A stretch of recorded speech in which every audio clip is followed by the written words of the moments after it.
አዲስ አበባ የማን ናት? ፊንፊኔን ከን ኤኙቲ? አዲስ አበባ የኔ ነች ማለት እጅግ በጣም ጥሩ ነው። አዲስ አበባ የምታፈራው ፍሩት አላት። ያንን ፍሩት አዲስ አበባ የኔ ስለሆነች የምበላው እኔ ነኝ ማለት ነው።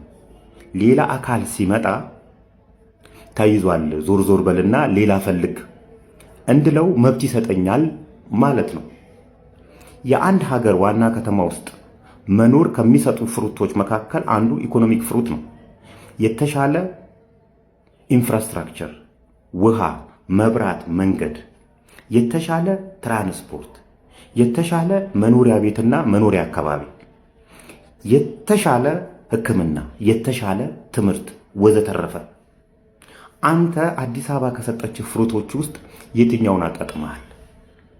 እነዚህ ነገሮች አጣጥመህ ነው አዲስ አበባ የኔ ነች የምትለው? አንተ ወደ ስራ ስትሄድ የመጨረሻውን የታክሲ ሰልፍ የተሰለፍክ ወጣት አዲስ አበባ የማን ናት? አንቺ በቤት ኪራይ ናላሽ የሚዞር የአዲስ አበባ ነዋሪ አዲስ አበባ ግን የማን ናት? የትምህርት ቤት ክፍያ መክፈል ያቃታችሁ ወላጆች አዲስ አበባ የማን ትመስላችኋለች? ኩላሊትህ እንዲቀየር ተነግሮህ በገንዘብ እጦት ምክንያት በበሽታ የምትሰቃይ አባት አዲስ አበባ ግን የማን ናት? ይሄንን መልሱልኝ። እንግዲህ አዲስ አበባ 130 ምናምን ዓመት የኢትዮጵያ ዋና ከተማ ሆና አገልግላለች።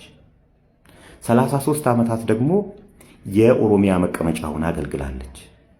የኦሮሚያ ክልል ዋና ከተማ ነችና የኦሮሞ ነች ማለት ነው። የየትኛው ኦሮሞ?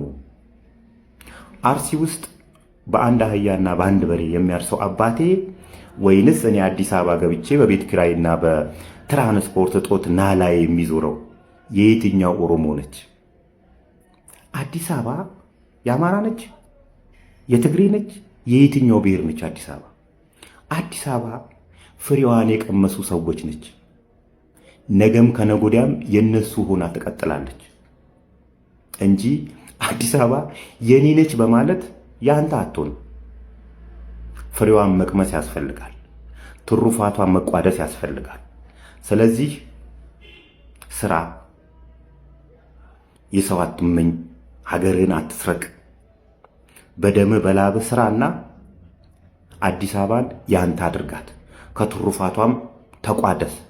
ነጋ ጠባ ተነስተህ እንደ ጋጋኖ ፊንፊኔን ከኛ አዲስ አበባ የኔ ነች ብትል አዲስ አበባ ፍሬዋን ከቀመሱ ሰዎች ጋር ወሽማለችና ያንተ አትሆንም። ለመጨረሻ ጊዜ ነው የምነግርህ፣ ያንተ አትሆንም። የኔ ነች ስለተባለ ያንተ አትሆንም።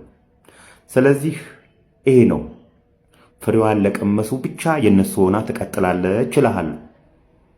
ሌላኛው ሰሞኑ ሊተደረገ ያለ ምክክር ነው። እኛ ኢትዮጵያውያን እንደ ድል ሆኖ ብዙ የማንግባባባቸው ነገሮች አሉ። በተለይ ይሄ የ1964 ትውልዶች ያወረሰን የደም ውርስ ብዙ እንዳንግባባ አድርጎናል። ይህን አለመግባባታችን ለመፍታት በጥይት ተሟከርን፣ ብዙ ደም ተፋሰስን፣ አልተቻለም። ስለዚህ በመመካከር ደግሞ እንሞክረው እስቲ፣ መፍትሄ ካመጣ ማለት ነው። ጫካም ያሉት ኑ፣ የተለያዩ ጥያቄ ያላችሁም ሰዎች ኑ፣ ቁጭ ብለን እንነጋገር ማለት የተቀደሰ ሐሳብ ነው። ምክክር ኮሚሽኑም የተቋቋመበት ዋና ዓላማ ማንኛቸውም አካል ያለውን ሐሳብ ይዞ ይምጣ። ኢትዮጵያ የምትባለው ሀገር ስሟ ይቀየር ያለም ሁሉ ሰው ነበር እኮ አይደል? ይምጣ፣ መብቱ ነው። ቁጭ ብለን እንነጋገርበት። የተግባባንባቸውን ነገሮች ለፓርላማ እናቀርበው። ካጸደቀ ያጽድቀው፣ ካላጸደቀ ይቀራል ማለት ነው።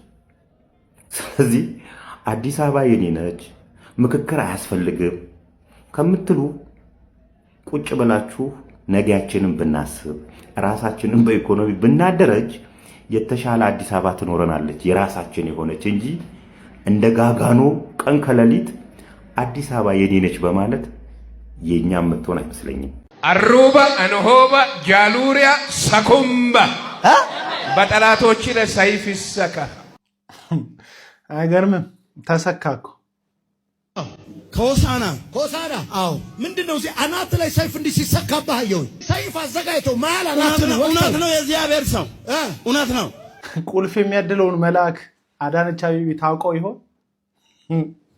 እግዚአብሔር አምላክ ላንተ ያዘጋጀው ቤት እንዳላየው በመንፈስ ነው። አሜን። አይ ቤት የሚያድል መልአክማ መጥቷል። አሜን። ውሰዱ ቁልፋችሁ። አሜን። ውሰዱ በኢየሱስ ናዳካሊ ከቡ ወዲከዳካ ወዳቸው አምላካቸው ክብራቸው በኖራቸው ሐሳባቸው ምድራዊ ነው። በመሃል ኢየሱስ ከሚሉት ስም ውጪ ምን መንፈሳዊ ነገር የለባቸው። ሰበር አስገራሚ መረጃ ተሰምቷል። የአንድ አቅጣጫው የመቀሌ በረራ የአየር መንገዱ መረጃ የትግራይ ክልልን ወቅታዊ ሁኔታ አጋልጧል። በኢትዮጵያ አየር መንገድ ከአዲስ አበባ ወደ መቀሌና ከመቀሌ ወደ አዲስ አበባ በሚደረጉ በረራዎች ላይ የታየው ከፍተኛ የተሳፋሪዎች የቁጥር መዛባት በትግራይ ክልል ያለውን ወቅታዊ የፖለቲካ የደህንነትና የኢኮኖሚ ቀውስ ፍንትው አድርጎ የሚያሳይ ሆኗል። ለነገ እሁድ ከአዲስ አበባ ወደ መቀሌ 6 በረራዎች የተመደቡ ቢሆንም ይህ ዜና እስከተጠናከረበት ጊዜ ድረስ ለ6ቱ በረራዎች በአጠቃላይ ትኬት የቆረጡ መንገደኞች ቁጥር 64 ብቻ መሆኑን የውስጥ ምንጮች ለዛሀበሻ አረጋግጠዋል።